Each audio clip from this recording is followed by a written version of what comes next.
队飞行中有这个歼16D，这是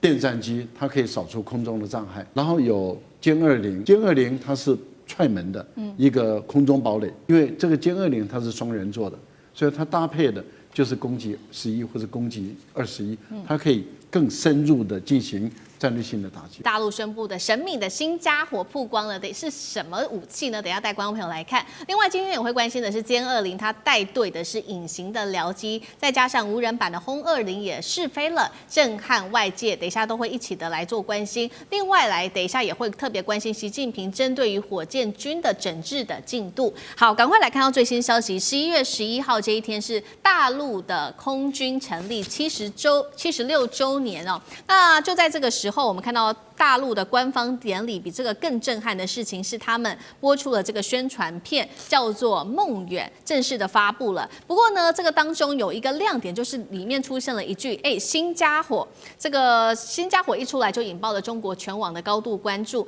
这个新家伙其实大陆官方是没有公布它的型号跟它的性能参数的，但是我们来看到一些比较具体的细节哦。官方当时在通话有说，这个威龙1号收到已经与玄龙的协同，那么玄龙大家就在看说，会不会它就是这一架逆中的无人机，也就是玄龙08呢？被认为它可能就是攻击11的逆中无人机，是可以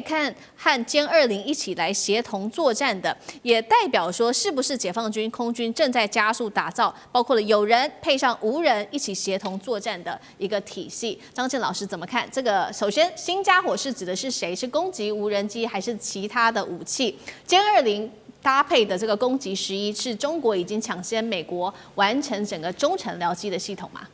面对5000年的战略文化，亦真亦假，以假是真，以真是假。所以呢，这个很多东西不到真正出来那一天，其实有很多的变数存在。但是有3句话这个确实非常重要的：第一，落后就会挨打；第二，模仿只能追赶；第三，弯道才能超车。所以你可以预期未来中国大陆很多的军备体系是具有中国特色的某某某，它有很多的概念完全是翻新的。所以呢，它有一个非常强的信念，抄袭就会被反制。所以你照着别人的瓢来画瓜，然后你到了最后，你就发现那个里面人家已经掌握，自然就可以知道怎么反制。所以在这个情形之下，完全创新，事实上已经有好多东西是完全创新，然后西方完全都没有想象到。所以我觉得这个才是真正发展的趋势。至于呢，一句话搞得大家心痒痒，可能到了最后完全不是那么回事。是好，目前大家都还在猜说这个武器到底是谁，是这个新家伙到底是谁。但是我们来看到一个比较具体的东西，是来自于美国的军事网站战区网的一个爆料，说正在试飞的这一架是这个巨型隐形飞翼无人机，是不是这个无人版的轰20呢？来看一下它的基本的一些小档案。现在异常说高达了42公尺，比美军最新的 B21它的突袭者战略轰炸机还要大了一整截，只小于 B2 的幽灵战略轰炸机，会不会它就是无人版的轰20呢？赖老师怎么看？这个我们还没办法证实了哈，因为大陆的官方有关于这个轰20传说很多了但官方从来没有证实，也没有否定。那基本上来讲，在谈到轰20，也就是说，我记得应该在去年航展的时候香港有一位记者就特别问到大陆的空军的副司令，就问到说，轰20会不会在深圳的航空展会出来？然后他就说，你们看看吧。这个时候给大家都感觉到说，哎呦要出来了，要出来。结果去年深圳没有出来，今年一样也还是没有出来，所以大家都在问说，那到底什么时候出来？因为轰20如果出来的话，那它是真正名副其实的这个战略武器因为它可以确保3位一体的核打击能力是你几乎无法阻挡的。那这个对于大陆来说，它的核武的数量就不需要到4、5千枚了，其实1500枚也就绰绰有余了。对，为什么？因为目前来说，我们看到的这种轰6K，因为轰6K它本身不具备有隐身的特质，可是如果是轰20的话，它一定要具备有隐身的特质。第一个，第二个，它必须要是跨洲的这种长航行的飞行，所以它的块头一定要很大。它本身的这个燃料一定要能够供应它到任何一个地方去进行这个，你永远无法知道它在哪里，可是它随时可以用核弹来打击你，这是由空中来打击你地面的这个这种战略的设施，不管是战术性的打击或是战略性的打击，因为我们都知道，所谓的战略性的打击就是打大城市，打大的工业区，例如说像硅谷这样的一个大的工业区，用几枚核弹就可以整个摧毁，美国就瘫了嘛，这个是大家都知道的事情，所以你要确保能够对于美国的本土进行，你美国毫无拦截能力，包括精穹做出来也都没有拦截能力的这样的一个工具，那轰20是当之无愧的。那问题就是在于什么时候出来，而它性能会不会超过这个美国的 V2或是 V21？V21 我们基本上来讲会认为它比 V2还要差，虽然是新造出来的，但为什么？因为它是阳春版嘛，就好像我本来造一个豪华的这个跑车，结果因为我现在穷了，所以我造出一个阳春版的跑车，那叫做 V21然后我就说我 V21比 V2好，没有人相信，因为你是泡面嘛，你阳春版的，阳春版不会比原本的豪华的还要好，这个是大家都知道的事。所以美国怎么吹嘘，大家都知道。现在的情况是，如果轰20一出来比 V2还要好，那这个美国它基本上就会吃不住了，因为它怎么办？对，那对于中国大陆，它在核打击的战略方面，它就不可能再产生任何威慑的效果。所以我觉得大陆在这个部分里面问题不大。另外一个部分里面就是您提到的攻击11，事实上我们看到的已经是攻击21了，那这也是经过也准官方证实了，而且我们也看到了在编队飞行中有这个歼16D，这是电战机，它可以扫除空中的障碍，然后有歼20，歼20它是踹门的一个空中堡垒，可是搭配的，因为这个歼20它是双人座的。所以它搭配的就是攻击11或者攻击21，它可以更深入的进行战略性的打击。我觉得这个对于大陆的空战来讲，它已经开始具备有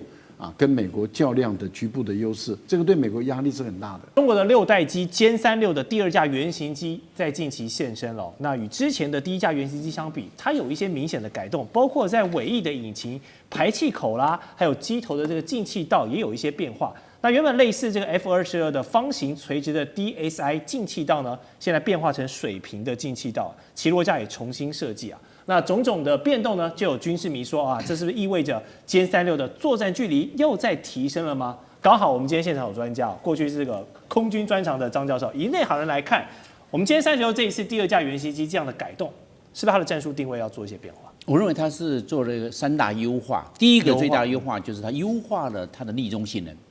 你看它把它的那个我们讲的那个喷口整个向内缩，因为喷口它很难去逆中，你这个雷达波打上去你机翼可以调整，对，但是你的喷口发动机的喷口就是圆形的，你不要扁扁的发动机，那整个的喷气的力道就改变了，所以它往内缩，不要太暴露在雷达波的多普勒雷达的这种雷达的搜索的这个性能，它是这样子的优化。第二个的优化，我们看到它的这个进气道由垂直化变成扁平化，也是在优化它的逆中性，是把逆中性优化。你垂直性，你这个雷达波打上去之后，经过反射回来也是大。你看它把它变成扁平化，整个的雷达的反射那就变小了。所以我认为它在优化它的这个逆中性。第二个，我认为它在优化它的流体力学。流体力学，我们现在看它的起落架它的起落架本来是串联式，前面一个，你就要双轴。你这个起落架两个轮胎，因为它是串联，你要收起来放下来是双轴。对，我现在把它变成并联，一个轴下去2个轮胎2个起落架。那当然了，右边的右起落架也是2个，一个串一个轴就可以了，把它举也收起来放下来。这是这嘛？这个就把它的重量跟重心优化了。是，不要做串联，因为串联的话你是双我们讲的双起落架。对。你把它变成单起落，但是一样是2个轮胎，我们把它并联化是最好，比串联来的好。因为串联那么长的轮胎放在那边，你要收的话，好大的版面是这个状况。另外一个我们讲到的是，它把它的雷达搜索优化，人家说实话，你的雷达就要大。对，那它现在是有3个发动机，发电量够不够？够。那这样的雷达的 power 够强，雷达放大的，不要怕，我电力够，放大的，大的搜索远，不要空中预警机，没人被人家发现了。空中预警机没有匿踪嘛，被人家发现空中预警机就知道可能下面有附近的要出任务的这些做千级机，要受他指挥，不用我自己就可以。那这样是不是做一个我们讲的渗透轰炸、渗透攻击、逆中那个自己来自主的去发现目标？为什么？我雷达加大了，我的相位阵内雷达就可以自己单独来搜索目标、锁定目标、攻击空中的目标。所以3大优化：雷达优化、重心优化、流体力学优化，还有逆中优化。是，所以看来歼36又变得更强了。哎，变了，因为它现在还没有量产，等到要修改完毕之后再批量生产，因为这样的你免得一次改好多。我第2架的时候，整个修改之后验证成功之后，以后就按照第2架的模式，那第1架就不要了，因为第1架是做验证的，第2架是变成批量生产的原型机。大陆的军工科技的最高成就，就是大陆向世界展现他们的未来无人机的一个项目。就在上周，我们要来赶快看到的是一架翼展呢，这边说高达42公尺，而且这个外形类似于轰炸机的超大型逆中无人机，这一款叫做 GJX 出现在这个首度的试飞了，而且是完成了试飞。我们来看到它的小档案哦，它的翼展其实已经逼近了美军 B-21逆中轰炸机。外媒说呢，这就是无人机版本的轰20啊。再来持续看说，刚刚说了嘛，这个外形像 B-21，但是我们也来看到它的细节，雷达反射面积是更低的，而且涂装也变得更为先进。现在看起来，它疑似具备 AI 战场决策跟远端攻击的能力，也就是说，它接下来可以展现3个重要的功能：隐形、智能跟远打的功能吗？厉害的地方跟战略用途是哪里？干哥怎么看？其实我说一句实在话，当这个新闻发布的时候，这叫 GJX 逆中无人机，它不是无人机 ，OK， 它是超大型的无人载具，好吗？翼展42公尺，等于你常常搭的波音737客机，有这么大的无人机吗？你到机场去，你今天去飞澎湖马公，或者你要到很近的香港的话，你可能会搭波音737，它就跟737一样大。然而这架飞机不是轰炸机，请问它要做什么用途？我们背脊的那个汗毛都竖起来了，为什么？这是很可怕的东西。这一架无人机，它如果真正能够投入实际作战的系统里面去的话，那它背后的资源要有多少？它的中央电脑怎么样控制它？它的驾驶员要经过什么样的训练？因为它是无人机，它可能在这个新疆的沙漠里面控制它，就像你所看到的，所有在中东执行任务的，都是在美国的兰利基地里面，或者是在维吉尼亚的基地里面去操控无人机。这么大的无人机要怎么样远端操控？但是它不可能只是一个样机或样本给大家看，它可以远距操控，它可以进行侦查，它有必要的时候可以发动攻击。可是它的弹仓会跟 B-21一样大的话，那是40吨的炸弹。我想到这边，我就觉得这个不是寻常的事情，不正常。从你今年初开始看到了歼36，就已经不正常了。再看到歼50，那更不正常。为什么？因为那个飞机你要拿到，因为到现在我没有拿到模型，我拿到模型改天会秀在各位观众眼前。那个歼36跟歼50的机身之巨大，它已经到了轰炸机的边缘了。所以我今天要讲的结论重点是什么？就这个 GJX 这个逆中无人机，它如果真的能够像 B-21的那种功能的话，那或者是说类似与轰20搭配的那种无人机的话，那我今天真的要讲说，大陆的科技已经到了另外一种你不可想象的地步。对，只要歼36跟歼50，它在3年之内能够真正的，就说不要说服役了，真正的到我们的，就说我们的视角之内的话，那就代表说大陆不仅仅是在无人机领域里面的突破，而且它在远端操控以及电子控制以及武器投射方面，它都有很大的超越跟进步，它才有办法制造这么大的无人机，而且这已经不是我们在科幻小说里面所看到的，也就是说不是在网友在那边讨论的这样的东西。所以我是真的很觉得在这方面，因为大陆无人机市场的成功，造成它在这方面科技的特别的领先地位。美国你是真正要去理解到说，发动下一场战争的时候。你所看到的，尤其我们刚才看到，还有076两栖攻击舰，对，076两栖攻击舰，它将来不一定是载的有人飞机，而是像 GJX 这种，或是攻击11这种飞机的时候，下一场战争的面貌绝对颠覆你现在的想象。所以五角大厦，它其实比我们还要紧张。好，所以是来自于解放军的大型无人载具，这是第一款。第二个我们刚刚提到了嘛，要看到2个武器。第二个则是攻击11，现在呢也确定它是可以进行实战的部署了。几个它重要的功能，我们先来看哦，能够强程制空，且具有匿踪的特性，可以挂载这种精准的弹药、反辐射飞弹等等，具有隐形功能，还有攻击的能力，是可以直接穿透敌方的空网的防空网的。面对敌方这些高价值目标，可以做非常精准的点穴式的打击。它现在目前呢是把它部署在西藏的日喀则机场。为什么会在这里？等一下我们请来宾来做解读。这个地方是在高原地带，也贴近印度的方向，同时辐射整个南亚地区。我们要请这个大使来帮我们看到它的作战的意图，还有它的整个战力又是如何？它的战力应该是现有的哈，它就是说这个所谓的这个无人机里面啊，战力最强的。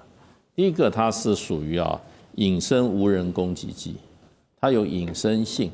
那你要知道，这个隐身战机是属于第5代战机啊。那用这个无人机也进入隐身的话，对，那等于说第5代无人机了，对。而且它是喷射引擎的，很多无人机它是装的是那个螺旋桨，对，它可以在滞空时间40小时，可是它的速度比较慢。不要慢，有的时候每小时能够跑到400公里的，算是很不错的。我看啊，可是这一款它的时速可以到达0.8马赫，甚至再往上面一点，然后又隐身，然后呢，它的体型也比较大，它的翼展有14公尺，然后它的整个的吨位大概在10吨左右。10吨左右，所以是一个大型的无人机了。以现在这个在这个军武界拥有，它是一个大型的，所以算是中国大陆一个非常这个重要的航空空战的利剑。是，它基本上它也不是要跟什么飞机去缠斗，它同时可以做什么？可以做就是说歼20跟歼16的中程僚机，可以搭配打这个立体化作战。然后呢，它基本上它的载弹量也是够的。那它可以在这种所谓的这种航空就是说非航空炸弹，那么它可以载3到4枚。还有就是说地对空、空对地的攻击性的武器，它都可以。另外，它的电子侦察能力也很强。所以这款武器对中国大陆来讲，不要说中国，在全世界那个无人机里面，它最先进一层。那为什么放到印度？也就是说，防备印度在这个喜马拉雅山中印边界上不断的在那边自己幻想还可以跟中国军队进行抗衡。我一部署就是跟你印度差距10年到20年的武器放这边，叫你印度你在那边叫嚣什么？对不对？然后呢，现在事实上我记得前一阵子好像也是歼35也进到这个西藏的相关的这个空军基地了嘛。所以就用最先进的武器，让印度人这个打消他对中印冲突的一种幻想。那让你知道这个差距有多大。那真正要打起来的时候，说实话这个隐形战机到你上空了，打完了，搞不好你印度人还不知道，所以就变成就是说，用先进的武器来叫印度人啊乖一点吧。好，这款逆中的这个无人机哦，它是整个威胁到南亚地区，但是其实呢，它如果再装在不管是它，因为它可以装在076或者是福建号的航母上面，其实它又可以威胁到了另外一个地区，包括了南海跟整个台海。等一下我们会请舰长来带我们看，主要的原因就是因为它除了有逆中功能，第二个很关键的原因是它有这个折叠机翼铰链设计，可以帮助它灵活起降，是为了上舰。那刚刚舰就指的是076或者是福建号航母等等，就可以增加它的整体的打击半径，瞬间拉长，对台海、南海的基地还有这个敌方在这边的整个舰队造成威胁。舰长怎么看？所以你看一个飞机哦，如果它的翅膀会折哦，第一个它的结构会复杂，这个故障率会高，然后价格也会高，那都是这个缺点。你为什么要叫它折？就是为了放在船上。所以当你发现它折叠的时候，它就是为了上舰，这是一个。第二个，这个攻击11也好，GJX 这个飞机也好，这些都叫做大型的逆中无人机。这个在全世界现在都在这个展开研发。好比说，俄国的猎人、土耳其的恩卡3、美国的 XQ58、澳洲的 MQ28都在做，没有一个服勤。现在这4架全部都还在实验阶段，但是攻击11呢，它在2012年原型机就出来了，2019年建国70周年的时候，它就已经出现在阅兵队伍里面。它现在确定它已经服役，而且已经在低量生产。到底它量产多少，没有人知道，但是它已经在服役。所以中国这一方面是最进步的。至于你说它这个目的是什么，是不是为了改变什么南海？其实没有。我跟你讲，它的差异在哪里哦？我们今天航母一样可以弹射歼35，那多大，人在上面，对不对？它一样是逆中的，而且跑起来速度多快。那你这个呢，好像又小了很多。那为什么？你要知道，它飞机都有一个叫空重，还有一个叫最多起飞的重量，就这2个差异，就是它的油跟弹，你知道吧？像歼35还有加上人的重量，我们的攻击11的差距是17吨左右。然后那个歼35差距也是17吨左右，就他们2个能够载的油跟弹的总量是一样的。换言之，它的打击力是差不多，但是它这个小多了，简单多了。攻击11的造价我去估了一下，大概是歼35的1/4。就发现它攻击上面哇少这么多，而且它因为是飞翼设计，我本身也轻，是不是？我同样的流装上去的时候，我可以飞很远。它大概比它多大概50%的，我可以飞更远。2个这个完毕之后，这已经让人觉得你还不需要人。像刚大使你知道，到那个高原那里去，你叫我去高原，我就没办法飞，因为我有高山症。很多人在平地是有高山症的。可以说是它可能是歼16 AI 的制胜版本，它跟传统的版本开始出现了一些不一样的变化。说这个后座的座舱是空的，代表的是传统双人机组可能已经被 AI 协同作战的系统都给完全的取代了。那接下来就可以做的就是人机协同，还有无人机蜂群一起来做，将使得空战节奏可以全面加快。委员怎么看？首先，我们先了解一下歼16，它是一种双座的重型战机，而且可以携带很多的武器，所以外号叫做炸弹卡车。那这一款呢，有2个人，前面的当然是主要飞行员，后面的叫做武器系统官。那武器系统官做什么用呢？第一个，他要做搜索；第二，他要做锁定；第三个，他是攻击。那这个有什么差别呢？第一个，在搜索的时候，它可以用这个各种雷达系统来搜索，可以跟地面联系啊，可以跟很多的你找得到的自己的这个这个雷达系统啊，来追踪敌方的这个目标。那第二个呢，就是所谓攻击。那你攻击的时候，你要选择怎么锁定。那锁定好了以后，你用攻击的时候，你要选择什么武器？到底你是要用反辐射这个飞弹去打这个雷达？还是你要用巡弋飞弹去打这个什么地面上的目标啊？还是你要用这个精准炸弹，或者说你要用这个空对空的飞弹？那空对空的飞弹，你要用近程的这个霹雳10还是中程的霹雳15？都是武器官在很短的时间做选择啊，然后在攻击的时候，你还要不断的把目标的变动的数据啊，从各个地方传来传出去，互相去搭配啊，这个是整个的武器系统官做的事情。可是同时的，它在所谓的操作的武器里面啊，还包括什么？包括无人机，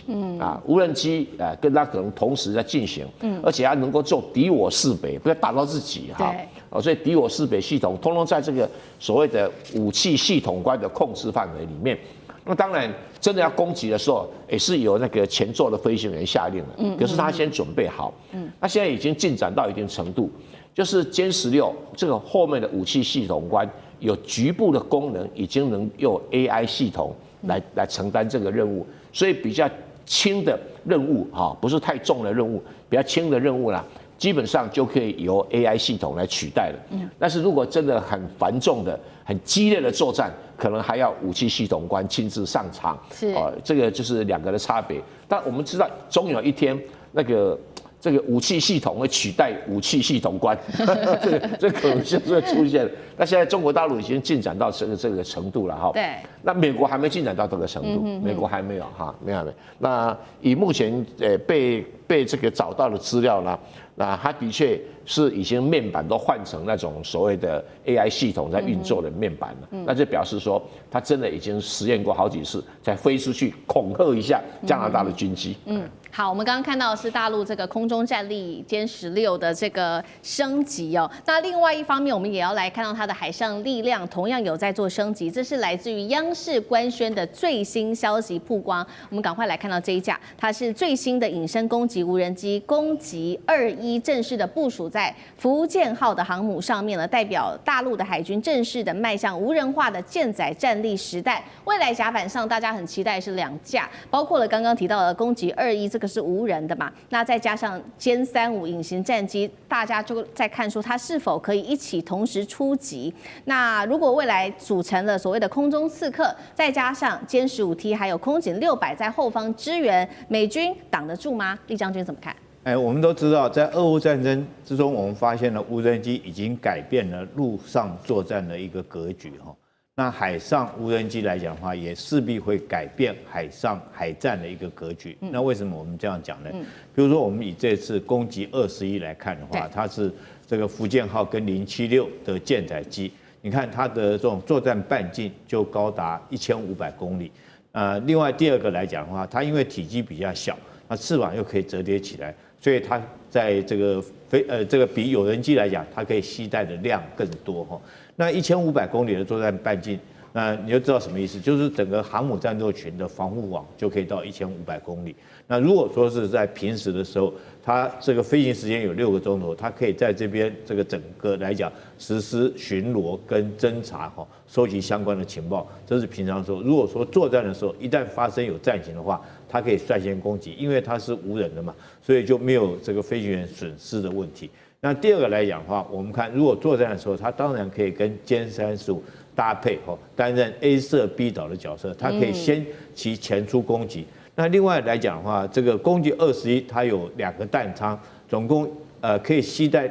8枚小型的这种空对空的导弹。那你想想，如果他在前面，他先打第一波，担任踹门者的角色，那歼35在后面，那其实后面还有一架飞机就是这次来讲，这个福建号上面所谓的空警600，所以很完整的可以构成一个作战的体系，就是 A 射 B 导。那既然这个攻击21无人机这么重要，那美军为什么不做呢？其实美军有做美军之前发展的叫做 X47B 的舰载无人机。但是最后美军研发失败了，到现在做不出来。为什么做不出来呢？因为它没有办法降落。你知道这个有人机来讲的话，因为飞行员他在飞机上面，他可以控制，他可以在这个降落甲板的时候是非常这个需要很精密、很小心、很仔细，而且是高超的难度的动作。飞行员的心理素质都要很高。那你想想看，无人机来做这种降落，它难度可能会更难、更高。但是所以美军那时候这款这个无人舰载机，他就放弃了，他就不生产了，他只能现在来讲的话，去这个川普昨天讲的嘛，他要生产第6代的，还是有人的舰载机那这个为什么 B21可以做到呢？大家看一下，它有几个特征，它跟攻击机有两点不一样。第一个，它这个折叠的翅膀那边有个痕迹，有一条的折痕代表它翅膀可以折叠起来，可以容纳更多的飞机。大家如果注意一下它的尾翼部分就是翅膀尾巴那边来讲的话，攻击机是2片，它是分成3片，可见的它系统布局可以更精密，可以更精准。所以那第三个来讲的话，大家可以注意，它跟攻击11做比较的话，它的翅膀是比较大，翅膀比较大，代表它的这种升力来讲就比较足够，那可以让它很安妥的可以降落甲板。所以就无人机这一段来讲的话，是改变未来海战的格局。但是美军来讲，到现在为止，他们自己还没办法研发出来。中国这最新一代的舰载战机歼35的最新动态了，因为从画面上你也看到，这架战机呢刚在福建舰完成了弹射起飞和拦阻着舰，而且在隐身的性能上，这一回大家有非常多的讨论，因为呢说这个雷达反射面积据传只有成人手掌大小。还搭配了中国有独有的超材料技术，所以在雷达上几乎是无影的。李将军，因为过去大家都说这个 F35是老鹰嘛，那现在歼35是不是麻雀呢？那这个是立刻就高下立判了吗？我先说明一下这个战机它的隐身性在空战的时候有多重要我们以这个歼35这个 PD-15导弹来看的话。PD-15导弹它的有效射程是200公里这是在印巴武器空战的时候已经证实了，它确实可以在200公里击落敌机。那试问一下，如果说歼35在遭遇敌机的距离是超过200公里以外来讲的话，它已经发射完导弹，那对方的敌机这时候因为它具备隐身性，它现在大小在这个如果说200公里之外的话。它可能这个你看到它是根本就看不到的，它如手掌大小，大概要到60公里这种距离才在雷达显示幕上面才看得到，它像是一只鸽子大小啊。问题是说它不会跟你飞到这么近它在200公里之外，它已经发射完导弹，已经射后以后不理就回头掉头走了。所以说这隐身性对未来的空战确实有它非常重要的一个角色在里面。是，那想请教杨老师，因为中国航母电磁弹射测试成功的话，将来可以搭载更多的歼35嘛，还有无人机。那对于区域战略还有国际间的军事平衡，会带来什么样的影响？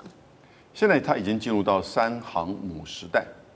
我们预计大概在10月，至少今年年底以前，福建舰会成军，那应该也会同时的宣布004甚至005的计划。那如果走向就是核子动力，那我觉得004、005将来的进一步的推展，使得整个西太平洋其实在航空母舰的数量上就会跟美国匹对，因为美国不太可能把它的航空母舰都开到这个区域来，通常它会有一半要去维修，另外一半要全球的部署，所以我们看到过去最多也就是2艘航空母舰，而且中间可能都是另外一艘前往另外一个区域。这个时候，你在这边你加上这些弹射的能力以及 F35，还有就是特别有一个就是雷达的问题解放军的有源相控阵雷达其实都已经用到在材料上面了，它用到了就是叫做碳化镓的这个雷达，它的功率也就做的那个芯片，它的功率其实放大功率是比较大的。然后呢，侦测的范围准度都比较准。美国到现在还是用砷化镓的这样一个雷达。因此，它需要3到5年才能够去替换这些东西。因此，我们就看到在对战期间其实美国不管是在雷达，在整个区域的军事平衡上，我讲的区域是西太平洋，其实可能都会落后中国大陆的。是，谢谢杨老师。好，那说回来，大家最关注的就是这个雷达反射面积比手掌还小。将军，您的专业来帮我们分析一下，那它在实战中的优势到底是什么呢？我认为实战优势，它被人家发现的时间就晚了。那别人的应变就慢了，那变成他发现别人的快，别人发现他慢，那原则上目标获得的快为胜优势，因为别人还没看到我的时候，我先看到他了，我先看到他，我先展开我们讲的发射飞弹或者其他的这个战术动作之前，我先做，就是所讲到的先下手为强，是这个样子。那现在另外一个就是应变时间，因为空战来得非常快，它是以秒以分来看。那以秒以分来看的话，因为我逆中效果好，那我应中效果好的话，我到最后面已经到逼近你的时候，你才发现到我，这个时候我已经做完我的这些攻击上的动作，那这样的话我占优势，而且这个还强调这是单打独斗的形态那现在作战是采取是系统化作战、网状化作战的形态，大家是一种组合的训练，由空中预警机在做空中管制，然后经过链路，那个飞机到最后变成只是一个载台。它这个载台发射飞弹之后呢，接受这个空中预警机的这个指挥，去打那一架飞机，它就锁定，你就只打这一架，这另外一个发射的飞弹，你打另外一架，这变成一个，它这个是载台，空中女机是空中指挥机，那飞弹是攻击的这些武器都不一样，所以现在跟以前那种单打独斗，大家在那边做空战的狗咬狗的模式，这个已经不符合现在这个空战的一种场景了，而且何况还有空对海的打击，空对地的打击。那逆中战机的话，在这一方面渗透攻击，因为什么？它逆中啊，渗透攻击能够达到效果。它这个双面提花啊，它这个产生的这些雷达的反射，把它反射掉，把它吸收掉，并且吸收掉的它的这个涂层呢，而且用的久。你原来的原始的那种涂层的逆中涂层呢，用的我们知道用的一下，你要知道进入云里面就把你吸收掉，因为速度很快，经过空气的摩擦消失了。但是这个双面提花，它这一方面就跟好像类似进入我们的隔音间。我们隔音间之后，为什么我们在这个录影棚没有回音呢？因为声音把你吸收掉了，那就是这个效果。那为什么这个逆中战机它除了角度之外，双面提花为什么没有雷达波反射了？它把雷达波给消失掉了，吃掉了，根本没办法反射，所以它的效果有时候到达80%到90%的逆中效果，让你根本没办法发现，而且用的又久，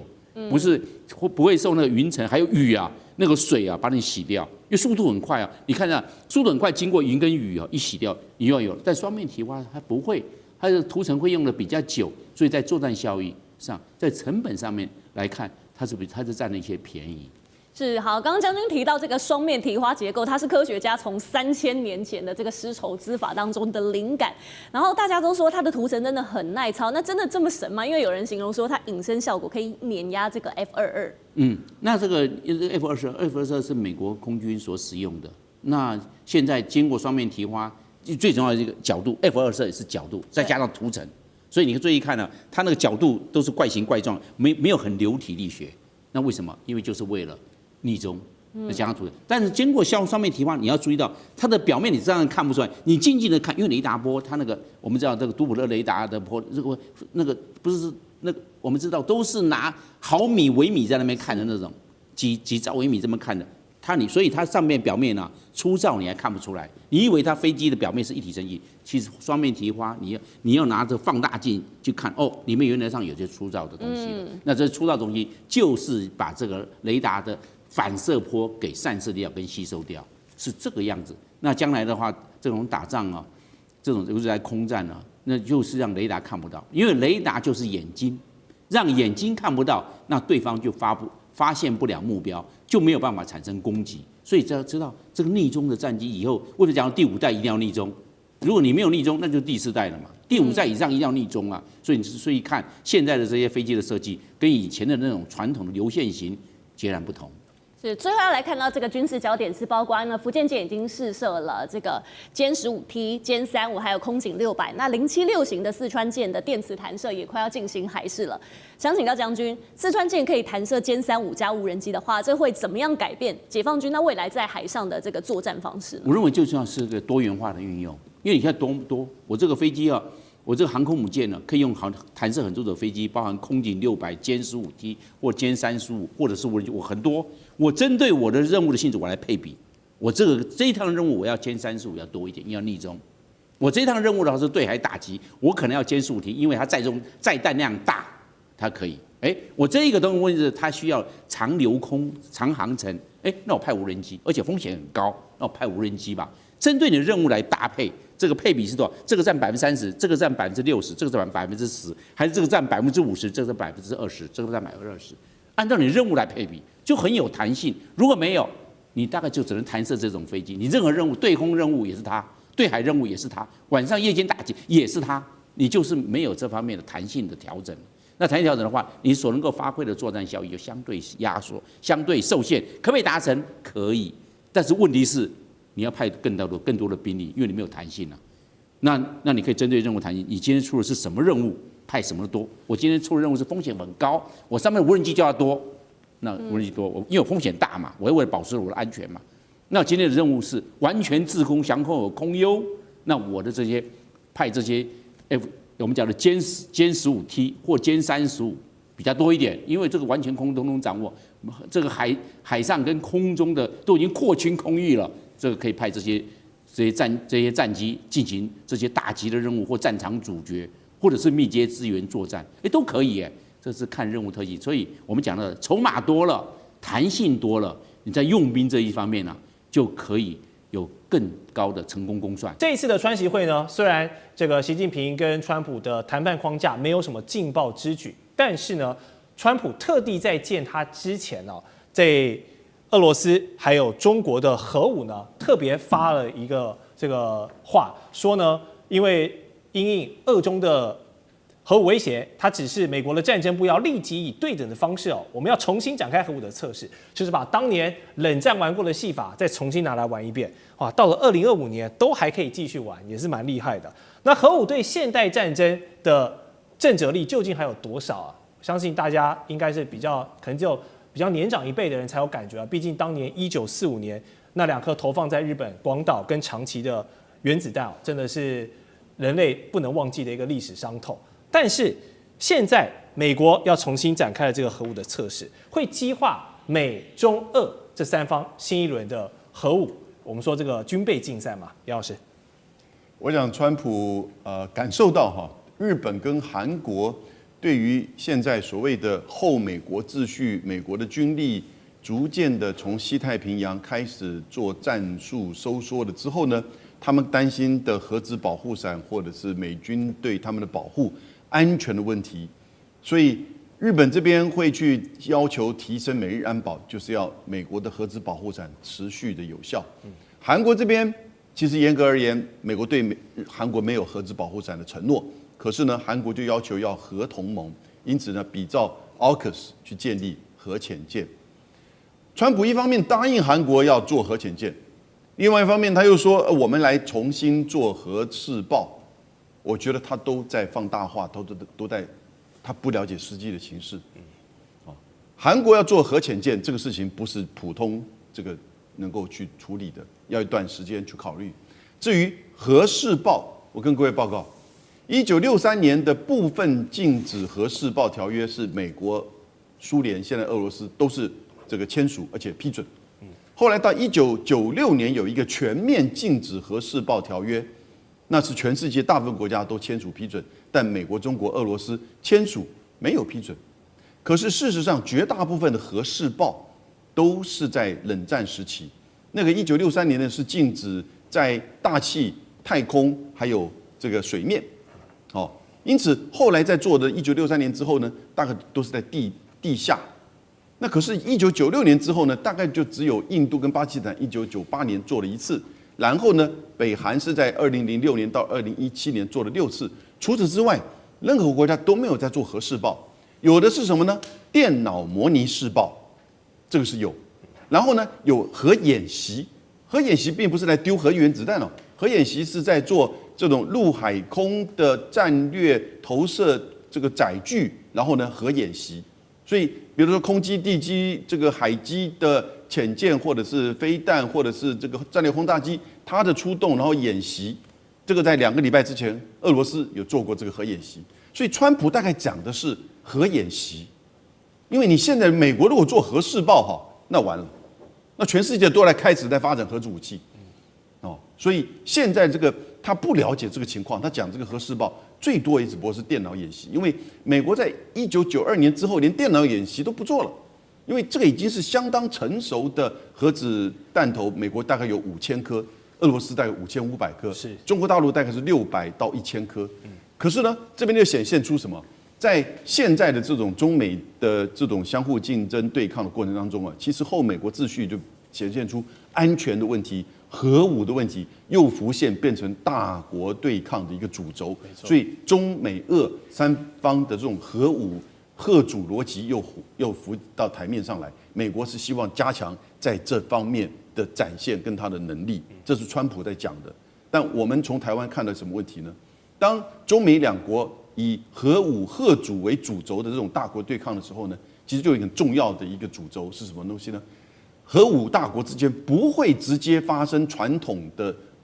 这种战争，因为它可能会提高情势。所以你看俄乌战争，美国、北约都没有介入一兵一卒，这也就是这个核武对抗的这个逻辑。俄罗斯不断的在做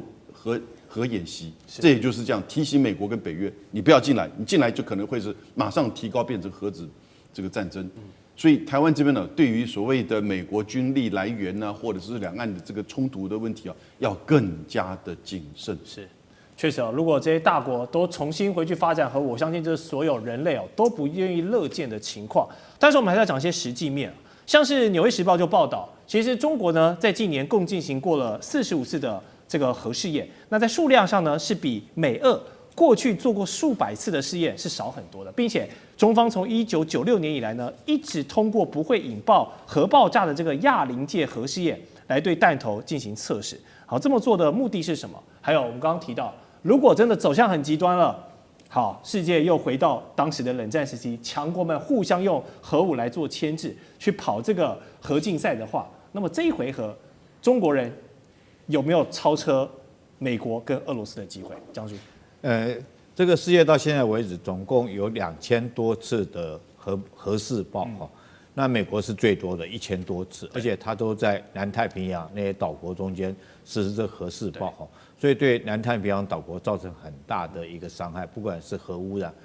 或者是后续的影响来讲，到现在这个后遗症都还在哈。那第二个多的是俄罗斯哈，当然中国只有做45次。当然，如果说各国都已经签署了全面禁止核实验的这个条约来讲的话，其实各国都不应该再做这个核试爆。当然，我们看到，前2天传出来说是俄罗斯它所谓海燕的这种核动力的核导弹和巡弋导弹，还有它所谓波塞冬的核鱼雷。但是我特别要强调，这个只是一个载台，它并不是核弹哈，它在实验它的载台。那中国有没有？在这次9、3月，比如我们看到中国展示的这个陆基型的东风5、东风61，还有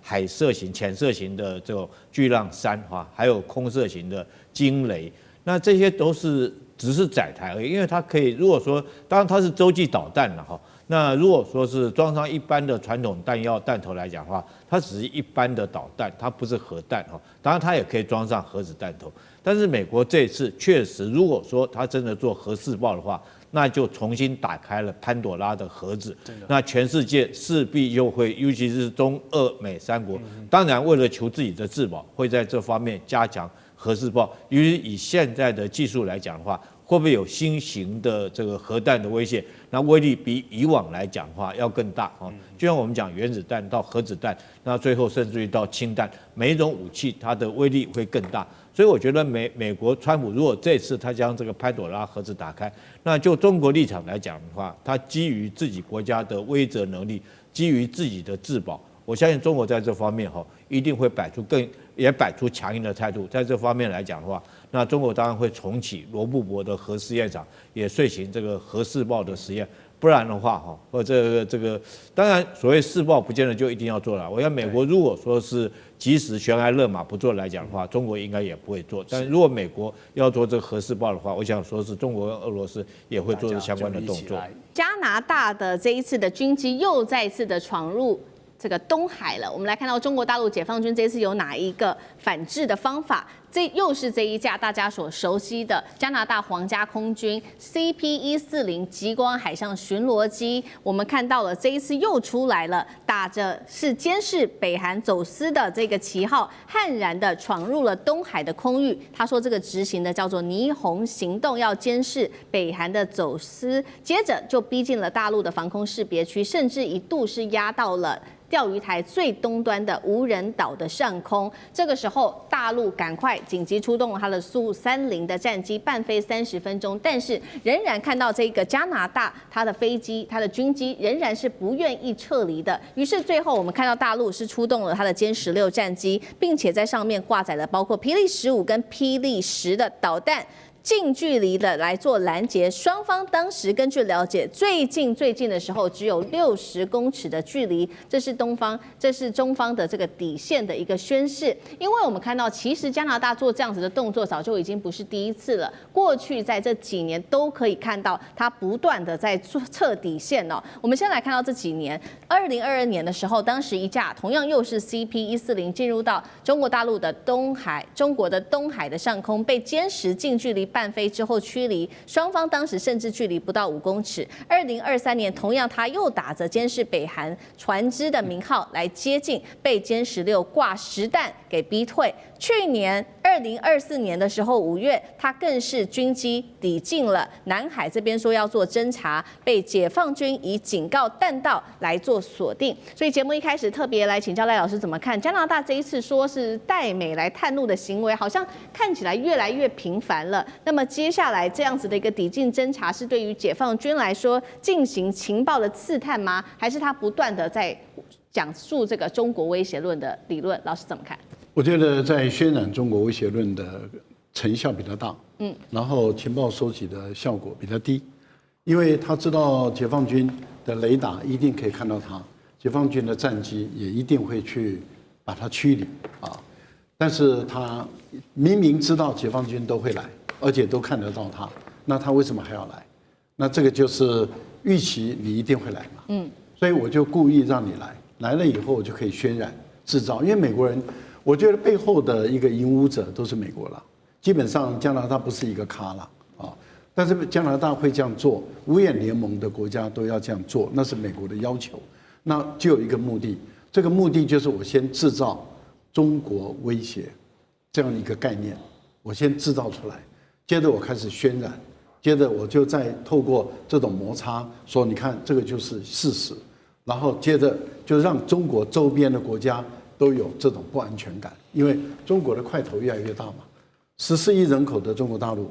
它的科技能力、经济能力，还有它的国际政治的影响力、外交能力，最重要的就是它的军事实力。目前来讲，事实上上升到跟美国并驾齐驱这么的强大的情形下的时候，那怎么样能够制造周边的国家的不安全感？那就是去创造矛盾、创造摩擦。这就是一种渲染，然后接着开始透过他的官员到处讲，还有透过他的智库到处讲中国威胁论。那一旦很多国家啊，这个尤其是脑袋像猪一样的那些国家啊，如果就相信美国人说，哎呦，中国有威胁了，那他就是要不就是脑袋像猪一样，要不就是他故意装成猪一样。为什么？因为各位想想看，目前来说，从2次大战以后啊，我们严格意义上来讲。中国大陆没有去侵略任何一个国家，即使它目前这么的强大，它完全可以靠力量，打败韩国、打败日本、打败菲律宾、打败任何周边的所有的国家，甚至要统一台湾，它有这个能力啊。但是它为什么不这样做？就是因为他不愿意采用美国人的这种手法。你看，美国人强大了以后，就打阿富汗、打伊拉克、打叙利亚。打利比亚，现在要打委内瑞拉。对。但是为什么没有人说美国威胁论？就是因为中国大陆没有去制造美国威胁论嘛。可是美国人一直在制造中国威胁论，那目的很简单，就是让周边的国家感觉到恐惧。然后他们感觉到恐惧以后，他们就愿意啊，就是让美国人去驱使，然后增加他们的国防经费。台湾的那些人也是如此嘛，就是都在演戏。演这么一场猴戏来增加国防预算。